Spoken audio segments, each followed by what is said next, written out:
Students, कैसे हैं आप लोग। माफी चाहता हूं, कुछ दिनों से फ्रीक्वेंसी थोड़ी वीडियो की कम आ रही है। थोड़ा बीमार चल रहा था मैं, और अब कुल मिला के बातचीत सही है। और आज हम लेके आए हैं एल्डिहाइड कीटोन एंड कार्बोक्सिलिक का लेक्चर नंबर 9, जिसमें आज इसका जो छोटा सा पार्ट है वो हम कवर कर लेंगे, और कुछ प्रीवियस ईयर के क्वेश्चंस कैसे अपने को अटेम्प्ट करने हैं या किस तरह के क्वेश्चन पूछे गए हैं वो आज हम डिस्कस करेंगे। तो चलिए स्टार्ट करते हैं एल्डिहाइड कीटोन का लेक्चर नंबर 9। तो स्टार्ट करते हैं। हम पढ़ रहे थे chemical reactions involving C double bond OH, यानी कि कार्बोक्सिलिक जो ग्रुप है वो पूरा ही उसमें इन्वॉल्व हो। तो उसमें हम सेकंड नंबर पे जो हमारी रिएक्शन रह गई थी वो थी डी कार्बोक्सिलेशन, कि भाई डी कार्बोक्सिलेशन कैसे हो सकता है। उसमें तो क्या होगा, पूरा ग्रुप ही इन्वॉल्व होगा। तो यहां पे ये चीज कैसे आई, ये चीज आई कार्बोक्सिलिक एसिड से। कार्बोक्सिलिक एसिड से हमने यहां पे क्या किया, इसको किसी सोडियम वाले कंपाउंड से रिएक्ट करवा दिया। मान लो यहां पे NaCl से रिएक्ट करवा दिया, तो यहां पे क्या हुआ, HCl तो निकल गया, और ये वाला कंपाउंड इसके साथ जुड़ के क्या बना गया, सोडियम कार्बोक्सिलेट आयन। अच्छा, यहां तक ठीक है, अपने को मिल गया सोडियम कार्बोक्सिलेट आयन। उसके बाद क्या हुआ, हमने सोडियम हाइड्रोक्साइड और कैल्शियम ऑक्साइड, ये क्या होगा, ये दोनों 3:1 इस कॉम्बो में होंगे। क्या कि अगर 3 मोल सोडियम हाइड्रोक्साइड के हैं तो 1 मोल कैल्शियम ऑक्साइड का होगा, और इसमें हमने इसको हीट कर दिया। आपको याद हो तो हम पीछे भी कई बार पढ़ चुके हैं, एल्कीन में, एल्काइन में, है ना, वहां पे इसको बोलते हैं कॉल्बे इलेक्ट्रोलाइसिस। जो बच्चे जीओसी बहुत अच्छे से देख कर आए हैं वो समझ गए होंगे। ठीक है, यहां से फिर अपने को यहां पे क्या मिल रहा है, रिड्यूस करके इसको हाइड्रोकार्बन, ठीक, और सोडियम बाइकार्बोनेट। तो ये कॉल्बे इलेक्ट्रोलाइसिस हम पीछे कई बार पढ़ चुके हैं, लेकिन यहां पे इसका पर्पस क्या है कि जो कार्बोक्सिलिक ग्रुप है वो रिड्यूस हो रहा है। सिंपली यहां पे क्या हो रहा है, एक्चुअली डीकार्बोक्सिलेशन, है ना, कार्बोक्सिलेशन यहां पे हट गया है पूरी तरह से। यहां पे क्या बचा है, हाइड्रोकार्बन।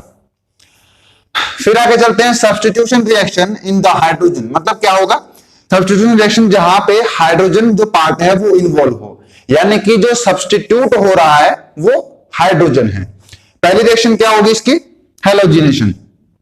हेलोजिनेशन में कोई भी कार्बोक्सिलिक हमने ग्रुप ले लिया, ठीक है, लेकिन यहां पे खास बात क्या देखना, यहां पे क्या होना चाहिए हमारे पास, alpha carbon with alpha hydrogen. ये जरूरी है, आगे बताऊंगा क्यों जरूरी है। क्या होगा यहां पे, कुछ नहीं, डाइहेलोजन और रेड फॉस्फोरस, और in the presence of water. तो यहां पे क्या बनेगा, ये देखना, ये ग्रुप है, ये ग्रुप है, तो ये वाला कौन सा हुआ, अल्फा कार्बन, और इसके हिसाब से यहां पर जो पहले हाइड्रोजन था, मतलब मान लो यहां पे कुछ ऐसे रहा होगा ना यार, देखो CH और ये H, तो ये अल्फा कार्बन, तो ये अल्फा हाइड्रोजन, ये अल्फा हाइड्रोजन, तो इसे रिप्लेस किया, अल्फा हाइड्रोजन को रिप्लेस किया किसने, हेलोजन ने, और यहां पे क्या बना लिया, अल्फा हेलो कार्बोक्सिलिक एसिड। ठीक, कुछ नहीं है, पहले हमने कार्बोक्सिलिक एसिड लिया, डाइहेलोजन रिएक्शन करवाया in the presence of red phosphorus और विद H2O पानी, और उसके बाद यहां पे क्या बना, alpha hello carboxylic acid. Name reaction है बहुत इंपॉर्टेंट, क्या कि हेल्महोल्ट्ज-ज़ेलिंस्की रिएक्शन, जहां पर प्रोडक्ट क्या बन रहा हो, अल्फा हेलो कार्बोक्सिलिक एसिड, उसे हम क्या बोलेंगे, हेल्महोल्ट्ज-ज़ेलिंस्की रिएक्शन, है ना। और इसकी जरूरी चीजें क्या है कि यहाँ पे alpha carbon with alpha hydrogen present होना चाहिए, ठीक, और यहाँ पे कार्बोक्सिलिक ग्रुप है, उसी को रिड्यूस करके क्या बनेगा, अल्फा कार्बोक्सिलिक एसिड। ठीक, तो नेक्स्ट चलते हैं आगे, जो रिएक्शन जहां पर हाइड्रोजन सब्स्टिट्यूट करना है अपने को, तो उसमें नेक्स्ट है रिंग सब्स्टिट्यूशन। कहां पे सब्स्टिट्यूट होना है, रिंग, हाइड्रोजन तो होगा लेकिन कहां का, रिंग का।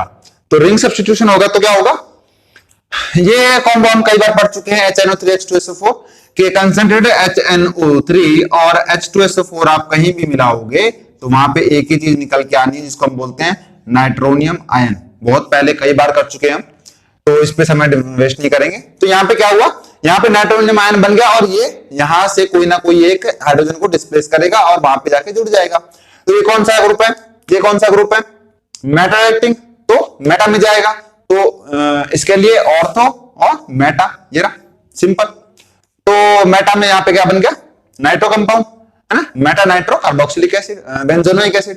ठीक, ऐसे यहाँ पे क्या होगा, Br2 Fe Br3 की प्रेजेंस में इसको अटैक करवाना है, ये भी कहां जाएगा, अगेन वही मेटा पे, कोई दिक्कत नहीं, क्या हो जाएगा ऑर्थो, ये मेटा पे, तो मेटा ब्रोमो बेंजोइक एसिड, बहुत सिंपल है।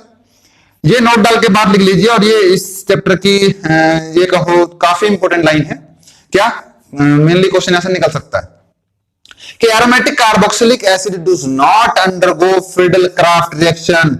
आपको इसकी कोई भी फ्रिडल-क्राफ्ट रिएक्शन नहीं मिलेगी। सॉरी, स्पेलिंग गलत हो गई सर, स्पेलिंग गलत करते इतने बड़े हो गए। क्या हुआ कि फ्रिडल-क्राफ्ट रिएक्शन में ये नहीं जाते, क्योंकि the carbonyl group deactivating and catalyst aluminium chloride Lewis acid get bonded to carbonyl group. क्या कहना चाह रहा है समझते हैं कि जो कार्बोनिल ग्रुप है, यानी कि बात किसकी कर रहा है, ये बात कर रहा है कार्बोक्सिलिक एसिड की। यहां पे ये कार्बोनिल ग्रुप और ये OH, ठीक। अब ये क्या बोल रहा है कि जो कार्बोनिल ग्रुप है इज डीएक्टिवेटिंग, डीएक्टिवेट हो जाएगा कौन सा, ये वाला ग्रुप, और क्या होगा catalyst aluminium chloride. Aluminium chloride जो है AlCl3 हम यूज करते हैं ना फ्रिडल-क्राफ्ट रिएक्शन में, AlCl3 anhydrous AlCl3 get bonded to carbonyl group. ये डीएक्टिवेट होगा, ये डीएक्टिवेट होगा तो ये वाला ग्रुप जाके यहां जुड़ जाएगा, यहां जुड़ेगा तो ये फ्रिडल-क्राफ्ट रिएक्शन में जा ही नहीं पाएगा। एसाइल ग्रुप यहां पे या एल्काइलेशन कुछ भी नहीं हो पाएगा, पॉसिबल ही नहीं है ना, क्योंकि ये ग्रुप खुद को डीएक्टिवेट करके और इसको जोड़ ले रहा है ना, जबकि ये तो क्या था कैटलिस्ट की तरह एक्ट कर रहा था, इसका कोई रोल थोड़ी था वहां पे तो हम देखते थे भाई इन द प्रेजेंस ऑफ हम क्या ले रहे हैं, ये तो खाली कैटलिस्ट था, लेकिन यहाँ पे ये डीएक्टिवेट खुद होके इसको अटैच कर ले रहा है। इस कारण ये जो कार्बोक्सिलिक एसिड्स हैं ये फ्रिडल-क्राफ्ट रिएक्शन में नहीं जाते या फ्रिडल-क्राफ्ट रिएक्शन शो नहीं करते। ये तो चलिए, ये क्वेश्चन है नीट 2017 का। आप एक बार इसको पॉज करके पढ़िए, ट्राई कीजिए पूरा पूरा, है ना। 5-10 मिनट खराब करने से वो खराब नहीं, वो यूटिलाइज होंगे, इसमें आपके कंसेप्ट ग्रो होंगे, ठीक है। तो एक बार पॉज करके इसको सीरियसली ट्राई कीजिए, ठीक। कर लिया, कर लिया, सही आ रहा आंसर, क्या आ रहा है देखते हैं, नहीं पता मुझे फिलहाल क्या होगा। कि क्वेश्चन क्या है कि कोई एक्स कंपाउंड है, उसको हमने कॉपर में 573 केल्विन पे रखा, तो वहां पे कुछ ए कंपाउंड बना, फिर वहां से हमने उसको ये लग रहा है ये टॉलेंस रिएजेंट है ना यार, टॉलेंस रिएजेंट, ये टॉलेंस रिएजेंट है, तो यहां पर क्या सिल्वर मिरर ऑब्जर्व हो रहा है, ठीक है। फिर यहां पे हमने OH और इसके बेस पे हीट किया तो यहां पे Y बना, और ये कंपाउंड तो यार हमने कार्बोक्सिलिक में बहुत अच्छे से देखा हुआ है, याद है वो कार्बोजोन करके कंपाउंड था, है ना, इससे सेमी कार्बोजन बनता था। तो चलते हैं देखते हैं। एक बात तो मेरे को आपको भी क्लियर हो गई होगी, मेरे को भी साफ साफ हो रही है कि टॉरल रिएजेंट में सिल्वर मिरर जो ऑब्जर्व होती है वो होती है केवल और केवल एल्डिहाइड की, ये बात तो क्लियर है। मतलब कि ए होना चाहिए एल्डिहाइड। देखो ए ये नहीं हो सकता, और ए मिथॉक्सी ये नहीं हो सकता, ए इथेनॉल और इथेनॉल, मतलब एक तरह से तो हमारा सी निकल के आ रहा है, बाकी जगह देखते हैं क्या होता है। ए इथेनॉल बाकी तो नहीं दिख रहा कुछ भी, तो एक तरह से तो अपने को निकल के तो आ रहा है, लेकिन हो सकता है यहाँ पे एग्जाम में ऐसा ना हो, दो ऑप्शन में एसिटल इथेनॉल दे रखा हो, तो क्या करेंगे देखते हैं आगे। अच्छा यहाँ पे एक्स है। अच्छा एक चीज देखना, मैंने एक इसमें अल्कोहल में लिखवाई हुई रिएक्शन कि यहाँ पे जब कॉपर की प्रेजेंस में उसको रिड्यूस करवाते हैं, सॉरी कॉपर की प्रेजेंस में क्या होता है कि अल्कोहल यहाँ पर ऑक्सीडाइज होकर किस में जाता है एल्डिहाइड से बना होगा अल्कोहल से, यहाँ पे क्या है इथेनॉल। अच्छा फिर देखते हैं वाई पे क्या है, वाई पे ये जो ए वाला कंपाउंड है, ये ए वाला कंपाउंड OH और ये हीट की प्रेजेंस में। अच्छा हमने एक चीज पढ़ी हुई है किसमें, एल्डोल कंडेंसेशन में, है ना, वहां पे एल्डोल कंडेंस बनता था, एल्डोल, है ना, जब उसको रिमूव करवाते थे। तो यहाँ पे इसके हिसाब से यानी कि अगर ए को यानी कि इस वाले कंपाउंड को रखोगे तुम किसमें OH की प्रेजेंस में और हीट करोगे, तो यहाँ पे क्या बनने वाला है ब्यूट 2-ईन-अल, है ना, ये तो वही हुआ ना एल्डोल, ये कहां चला जाएगा एल्डोल कंडेंसेशन में। मुझे लग रहा है कि आपको ठीक से समझ में नहीं आ रहा है, तो मैं कोशिश कर रहा हूं समझाने की। तो और यहाँ पे क्या होगा, यहाँ पे तो सीधा सीधा पता ही अपने को सेमी कार्बोजन बनेगा। ये ये आपको हो सकता है समझने में दिक्कत हो रही हो, क्योंकि ये पूरा पीछे वाली मेमोरी बेस्ड है। टॉलरेंस एजेंट के बारे में हम बात कर चुके हैं, यहाँ पे अल्कोहल से एल्डिहाइड बनता है ये बात कर चुके हैं, एल्डोल कंडेंसेशन पढ़ चुके हैं, और जो कोई भी अमाइन ग्रुप जब टकराता है किसी भी ग्रुप से स्पेशली इसके एल्डिहाइड के, तो हम वो भी रिएक्शन सारी कर चुके हैं। तो तो ये पीछे वाले जो कंसेप्ट है उन पे बेस्ड है। होप आपको आसान भी लग रहा हो ये क्वेश्चन। तो इसका आंसर क्या हो जाएगा? Answer is C. तो चलते हैं आगे। नेक्स्ट क्वेश्चन, ये भी जेईई मेंस का प्रीवियस ईयर का क्वेश्चन है। ये मेंस का है, ठीक है, थोड़ा ध्यान से करना। एक बार इसको पॉज करके ट्राई कीजिए। क्या पूछ रखा है? Correct order of acidity of following compound, इनमें से एसिडिटी किसकी ज्यादा होगी, किसकी कम होगी। ठीक, कर लिया। चलिए देखते हैं क्या है। सभी के पास एक तो कार्बोक्सिलिक ग्रुप है। चलो एक चीज तो कम से कम कॉमन है कि क्या है, सबके पास कार्बोक्सिलिक ग्रुप है, ठीक है, बेंजीन रिंग है। अच्छा, यहां पे और क्या हो रहा है कि इनमें से यहां पर एक हाइड्रोक्सिल ग्रुप है, यहां पर तीनों के पास एक एक है, यहां पर दो है, यहां पे सबके पास एक एक है। अब देखना यह है कि कौन सा कितना स्टेबलाइज करेगा, या फिर कहें कौन सी की एसिडिटी किस तरह से ज्यादा होगी।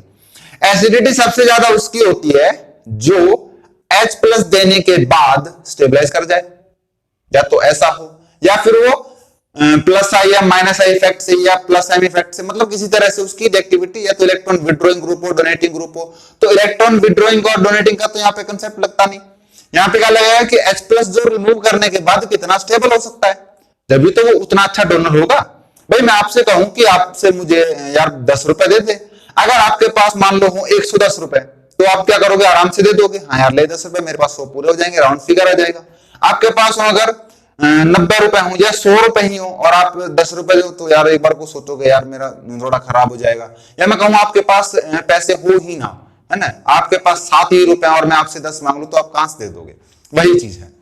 तो यहाँ पे पहले वाले में देखें, पहले वाले में COOH, यहां से OH और ये है कंपाउंड, यहां से मैंने निकाला H प्लस मैंने निकाल लिया, तो यहाँ पे क्या आया? साइन, यानी कि थोड़ा और एक्सपेंड करूं तो कार्बन और ये नेगेटिव, और जब ये वाला बॉन्ड टूटेगा तो ये भी नेगेटिव।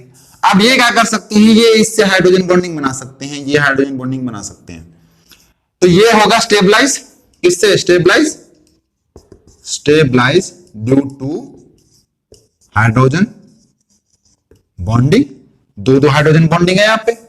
अच्छा, इस केस में देखें तो यहां पर भी क्या होगा? यहाँ पे H प्लस निकाला और इसने इन्हों से हाइड्रोजन बॉन्डिंग कर ली, ये भी स्टेबलाइज हो गया due to hydrogen bonding. Clear है? हाँ जी। और यहां देखें तो यहां पे माइनस होगा, तो यहां पे क्या होगा? यहां पे हाइड्रोजन बॉन्डिंग पॉसिबल नहीं है क्योंकि काफी गैप हो गया। तो यहां पे क्या आएगा? माइनस आई इफेक्ट, ये चल सकता है यहाँ पे।